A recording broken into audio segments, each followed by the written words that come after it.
नमस्कार, अपना एमपी देख रहे हैं आप और मैं हूं आशीष त्रिपाठी आपके साथ।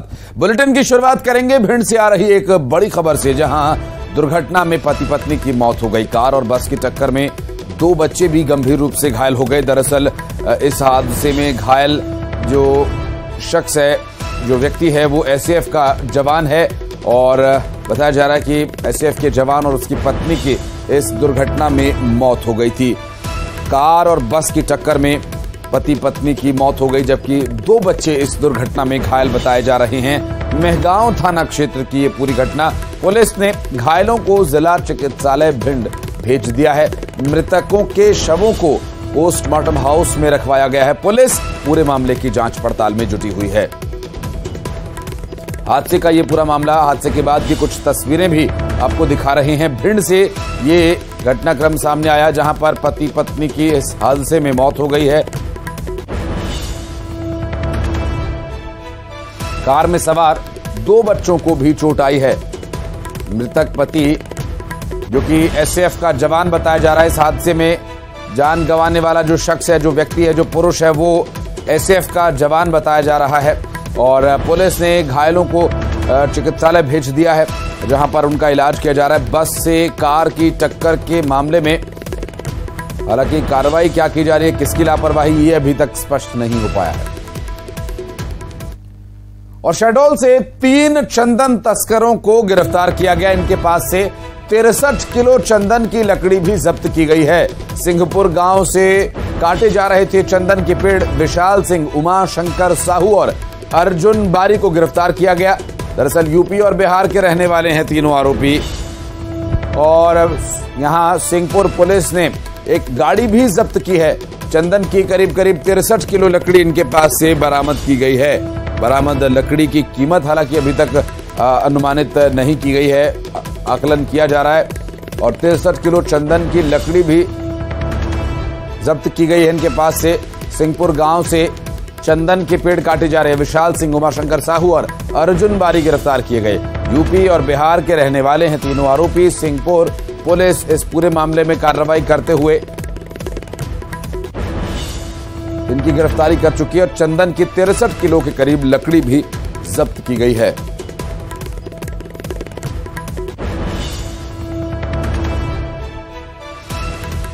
शहडोल से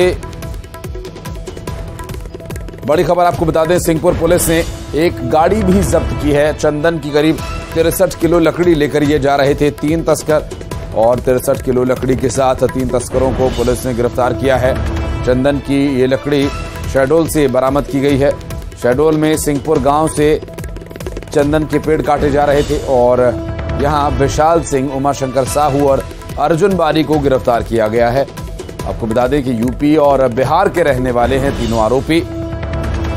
सौरभ पांडे हमारे साथ इस वक्त फोनलाइन पर मौजूद हैं। सौरभ, क्या डिटेल्स मिल पा रही है? ये तीनों चंदन तस्कर हैं, ये यूपी और बिहार के बताए जा रहे हैं। शहडोल का एक सिंहपुर क्षेत्र है, सिंहपुर गांव है, वहां पे चंदन की खेती बड़े पैमाने पर की जाती है। उस गांव को चंदनबाड़ी के नाम से भी जिले में कहा जाता है। पिछले 2-3 महीने से देखा जा रहा था कि वहां से लगातार चंदन के पेड़ कट रहे थे। पुलिस इस मामले में अलर्ट थी, उन्होंने चारों तरफ से मुखबिर फैला रखे थे।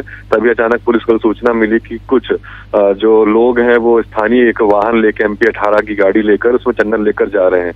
पुलिस ने दबिश दी और 63 किलो लगभग चंदन उन्हें मिला है। 3 तस्कर को उन्होंने गिरफ्तार किया। इसके अलावा उन तस्करों से पूछताछ की जा रही है कि उनका नेटवर्क यूपी बिहार में कहां कहां फैला हुआ है। बहुत शुक्रिया आपका इस जानकारी के लिए।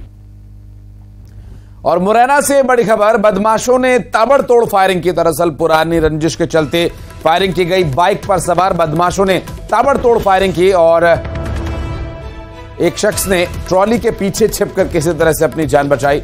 और आपको बता दें कि पोरसा कस्बे की सब्जी मंडी की घटना है ये। फायरिंग के बाद आरोपी मौके से फरार हो गए।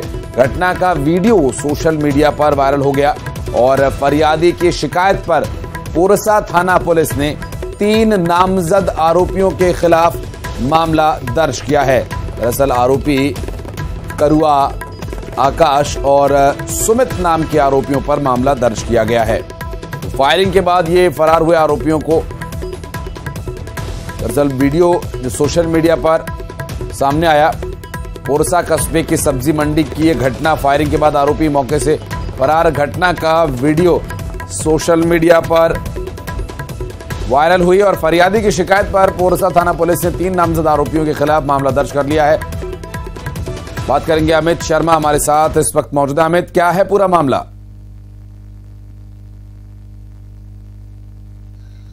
देखिए आशीष, बिल्कुल आपको बता दूं कि ये पूरा मामला देर शाम का है। उस दौरान जो राजा नाम का व्यक्ति था वो सब्जी मंडी में सब्जी लेने के लिए गया था। इसी दौरान पुरानी रंजिश को लेकर के 3 आरोपी आते हैं, आकाश, कड़ुआ और सुमित।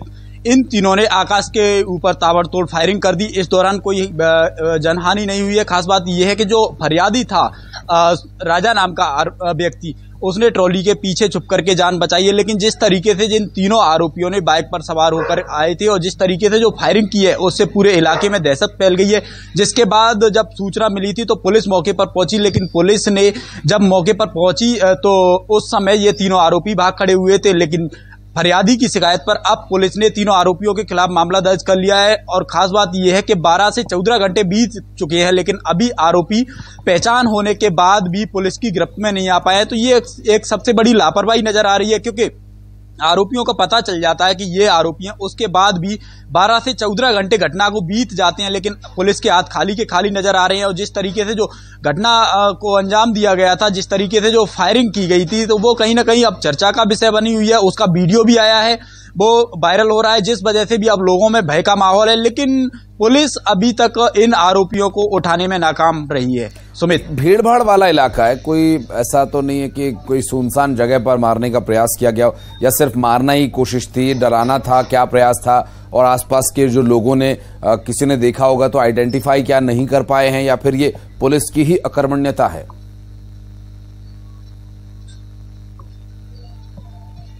देखिए, बिल्कुल भीड़ भाड़ा इलाका है, क्योंकि पोरसा शहर का सब्जी मंडी सबसे पॉश इलाका है। यही वजह है कि जब व्यक्ति सब्जी लेने के लिए, जो राजा नाम का व्यक्ति था, वो सब्जी लेने के लिए गया था। इसी दौरान मौका पाते ही तीनों आरोपी बाइक पर सवार होकर के आए और उन्होंने वारदात को अंजाम दिया। इस दौरान 4 से 5 फायर किए गए, लेकिन जो व्यक्ति था, जो राजा नाम का व्यक्ति था, उसने ट्रॉली के पीछे छुपा, जिसके बाद ऐसे तैसे जान बची। लेकिन 4 से 5 फायर करने के बाद मार्केट में निकलते हुए भी जो बदमाश थे तीनों, उन्होंने मार्केट में भी फायर किए हैं। और जिसका वीडियो वायरल होने के बाद भी पुलिस ने अभी तक कोई कार्रवाई नहीं की है। सबसे बड़ी बात यह है कि शहर का सबसे निपटने की आवश्यकता है। बहरहाल देखना होगा पुलिस क्या कुछ इस पूरे मामले में कार्रवाई करती है। अपडेट लेने के लिए संपर्क करेंगे आपसे। बहुत बहुत शुक्रिया आपका इस जानकारी के लिए अमित। और सतना से बड़ी खबर आपको बता दें, 2 ऑटो चालक आपस में भिड़ गए और आपस में जमकर इनकी मारपीट हुई। सवारी बैठाने को लेकर इनके बीच में वाद हुआ था। और चित्रकूट में जानकी कुंड गेट के सामने की घटना, जानकी कुंड अस्पताल के सिक्योरिटी गार्ड ने बीच बचाव किया। मारपीट का वीडियो वायरल हो रहा है।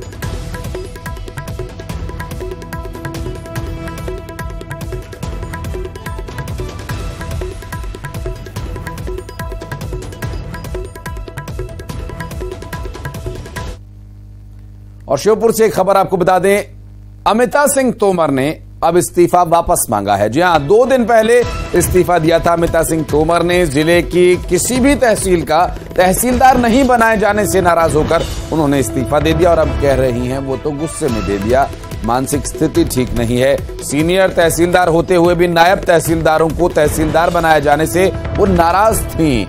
अमिता सिंह तोमर 24 घंटे बाद अब इस्तीफा वापस मांग रही हैं। एक पत्र लिखा उन्होंने और लिखा कि मानसिक रूप से परेशान थी, इस वजह से गलती से उठा लिया था कदम। कौन बनेगा करोड़पति में 50 लाख रुपए जीते थे इन्होंने, सुर्खियों में आई थी उसके बाद। और कई बार अपने बयानों को लेकर भी ये चर्चा में रही हैं। और इस तरह के व्यवहार को सिविल सेवा आचरण के विरुद्ध बताया जा रहा है। निर्वाचन आयोग की गाइडलाइन के अनुसार तहसीलदार अमिता सिंह का जिले से होना था तबादला और इसी वजह से अभी तक कोई प्रभार नहीं दिया जा रहा था। और अब तहसीलदार पर इस व्यवहार के लिए कार्रवाई की जा सकती है। दीपक हमारे सहयोगी इस वक्त फोन लाइन पर हैं। दीपक, अमिता जी कह रही हैं कि अब वो इस्तीफा वापस लेना चाहती है, लेकिन प्रशासन क्या कह रहा है इस पर? जी बिल्कुल, अमिता सिंह तोमर ने पहले तो इस्तीफा दिया था, अब वो वापस मांग रही हैं। अब इसे लेकर के प्रशासन के जो अधिकारी हैं, कलेक्टर संजय कुमार हैं, वो सख्त हैं। उनका साफ तौर पर कहना है कि जिस तरह का व्यवहार एक सीनियर तहसीलदार होते हुए अमिता सिंह तोमर ने किया है, पहले इस्तीफा दिया गया और बिना किसी वजह के वो सब कुछ जानती थी कि निर्वाचन आयोग की गाइडलाइन के अनुसार उनका यहाँ से तबादला होना है। इस वजह से उनको तहसील का प्रभार नहीं दिया गया था और उन्होंने इस तरह का इस्तीफा देकर के जो जिस तरह का यहाँ पर माहौल क्रिएट किया है उसे लेकर के अब कलेक्टर ने एक कार्रवाई की बात कही है। हालांकि अभी कलेक्टर भी मीडिया के सामने आने से बच रहे हैं, लेकिन मोबाइल फोन पर वो साफ तौर पर इसे कार्रवाई की जाएगी। जी बहुत शुक्रिया दीपक आपका इस पूरे मामले पर जानकारी देने के लिए। और दतिया से बड़ी खबर, कांग्रेस की सदस्यता अवधेश नायक लेंगे। दरअसल भारतीय जनता पार्टी के नेता हैं और अब वे कांग्रेस ज्वाइन करेंगे। पूर्व मुख्यमंत्री कमलनाथ के सामने वो कांग्रेस ज्वाइन करेंगे। दरअसल कांग्रेस की सदस्यता ग्रहण करने वाले हैं अवधेश और अपने काफिले के साथ वे रवाना हो चुके हैं। और साथ ही आपको यह भी बता दें कि पाठ्य पुस्तक निगम के उपाध्यक्ष रह चुके हैं अवधेश नायक। विधानसभा का चुनाव भी वो लड़ चुके हैं और अब अवधेश नायक कांग्रेस ज्वाइन करेंगे। अशोक शर्मा हमारे सहयोगी इस वक्त हमारे साथ जुड़ गए। अशोक, क्या डिटेल्स मिल पा रही हैं, कब ये कार्यक्रम और कहां होना है? देखिए, जो भाजपा नेता हैं अवधेश नायक, वो 1 सैकड़ा से ज्यादा गाड़ियों के काफिले के साथ भोपाल पहुंचने वाले हैं। हमें लगता है 1-2 घंटे में वो ये भोपाल पहुंच जाएंगे। उसके बाद कांग्रेस कार्यालय में आज ये सदस्यता ग्रहण करने वाले हैं। जी आशीष, बहुत शुक्रिया अशोक आपका। और दिल्ली से बड़ी खबर आपको बता दें, प्रधानमंत्री नरेंद्र मोदी का संबोधन, भारतीय रेल के इतिहास में नए अध्याय की शुरुआत हो रही है।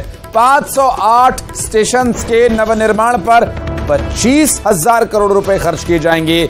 देश के इंफ्रास्ट्रक्चर के लिए सामान्य नागरिकों के लिए बड़ा अभियान है। देश के सभी राज्यों को इसका लाभ मिलेगा और मध्य प्रदेश में 1,000 करोड़ के खर्च से 34 रेलवे स्टेशन का कायाकल्प होगा और 30 साल बाद देश में पूर्ण बहुमत की सरकार बनी, जिसका देश की जनता को लाभ मिल रहा है। पूर्ण बहुमत की सरकार ने जनता जनार्दन की भावनाओं का सम्मान करते हुए बड़े फैसले लिए, चुनौतियों का स्थायी समाधान किया। आधुनिक ट्रेन की संख्या तेजी से बढ़ रही है। रेलवे की यात्रा सुलभ और सुखद करने का लक्ष्य है। देश के हजारों रेलवे स्टेशन पर मुफ्त वाईफाई की सुविधा दी गई है। रेलवे को हमारे देश की लाइफलाइन कहा जाता है। हमारे शहर की पहचान भी रेलवे स्टेशन से जुड़ी होती है। शहर की प्रमुख गतिविधियां रेलवे स्टेशन के आसपास होती हैं। रेलवे स्टेशन को आधुनिक बनाना जरूरी है। भारत गौरव ट्रेन भी चला रही है और इस मजबूती के साथ कदम बढ़ाने को बीते 9 वर्षों में रिकॉर्ड इन्वेस्टमेंट भी किया गया रेलवे के लिए।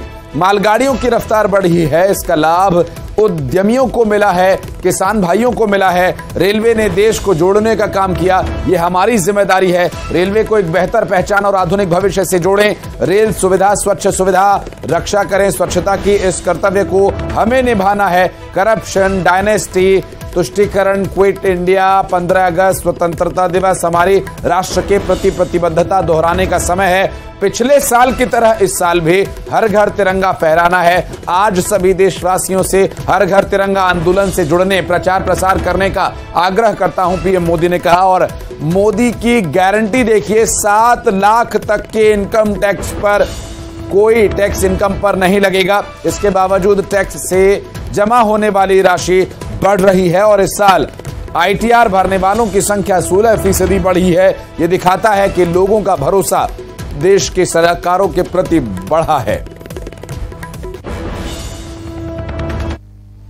विकसित होने के लक्ष्य की तरफ कदम बढ़ा रहा भारत अपने अमृत काल के प्रारंभ में है।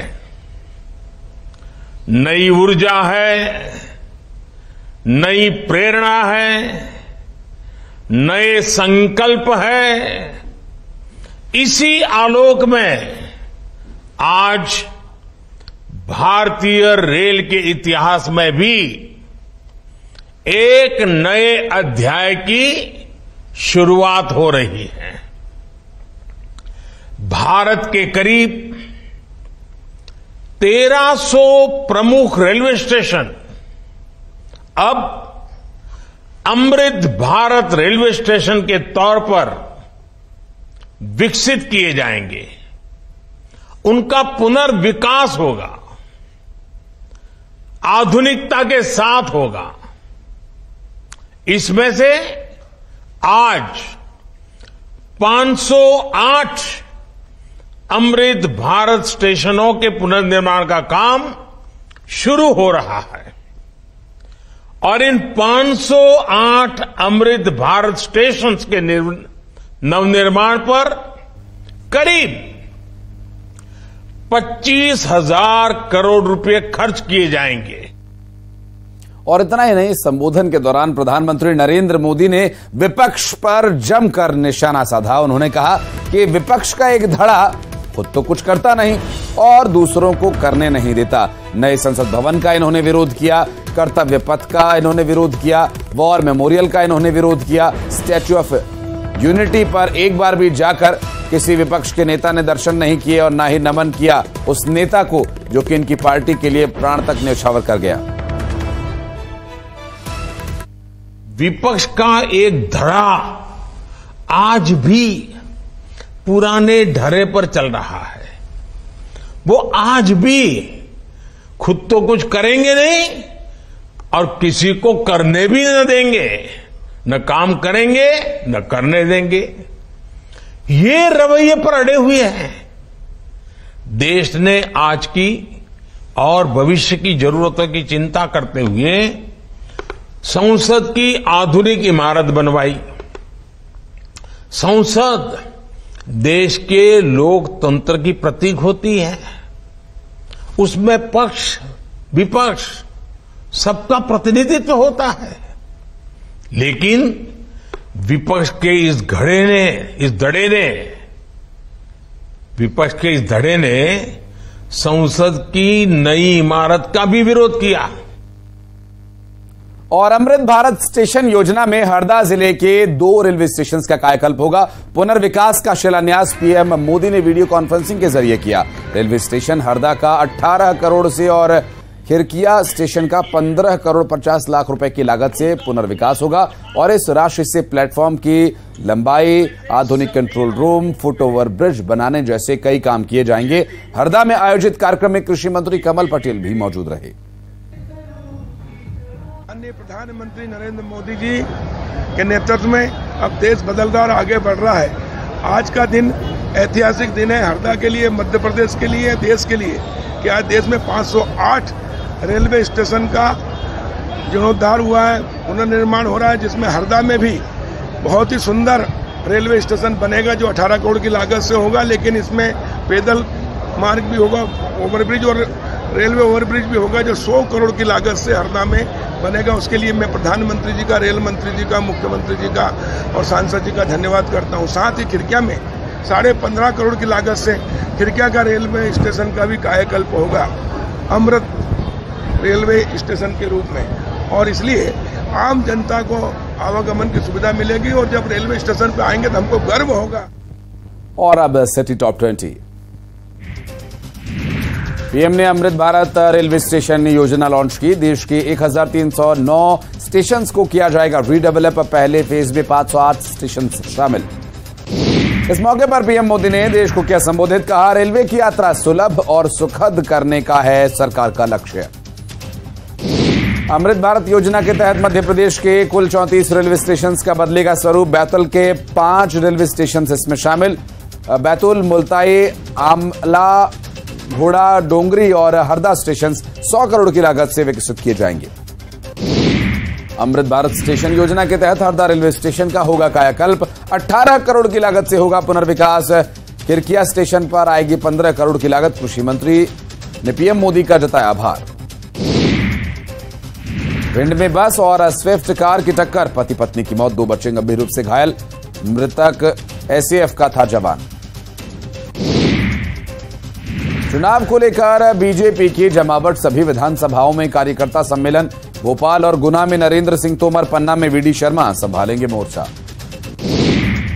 बालाघाट में चलाया जा रहा मतदाता जागरूकता अभियान। सीएम राइज स्कूल में आयोजित शिविर में सहायक उपकरणों का किया गया वितरण। शिविर के अंदर कलेक्टर और जिला निर्वाचन अधिकारी ने दिव्यांगों को मतदान करने की दिलाई शपथ। ग्वालियर में पीसीसी चीफ कमलनाथ के ट्वीट पर पलटवार। प्रद्युम्न सिंह तोमर ने कमलनाथ को बताया भेड़िया, कहा काठ की हांडी बार बार नहीं चढ़ती। सागर में सड़क पर दौड़ा काल, स्कूटी सवार युवकों को कंटेनर ने रौंदा, 2 की मौत। श्योपुर में तहसीलदार अमिता सिंह तोमर ने वापस मांगा इस्तीफा, 2 दिन पहले दिया था इस्तीफा। बालाघाट में लूट के पीड़ित ने की इनाम की घोषणा, लूट के आरोपी को नहीं पकड़ पाई पुलिस। आरोपी की खबर देने पर 51,000 रुपए दिए जाने की घोषणा की। 28 जुलाई को 1.25 लाख रुपए की हुई थी लूट। मध्य प्रदेश में बारिश का दौर जारी, उफान पर नदियां, गांव, शहर सब पानी पानी, फिर ऑरेंज अलर्ट और येलो अलर्ट। एक छोटे से ब्रेक के लिए यहां पर रुक रहे, खबरों का सिलसिला आगे भी जारी रहेगा, चल लौटते। सक्षम नेतृत्व में किस तरह नवा छत्तीसगढ़ ले रहा है आकार, बेहतर नीतियों के साथ किस तरह हर वर्ग के सपने हो रहे हैं साकार।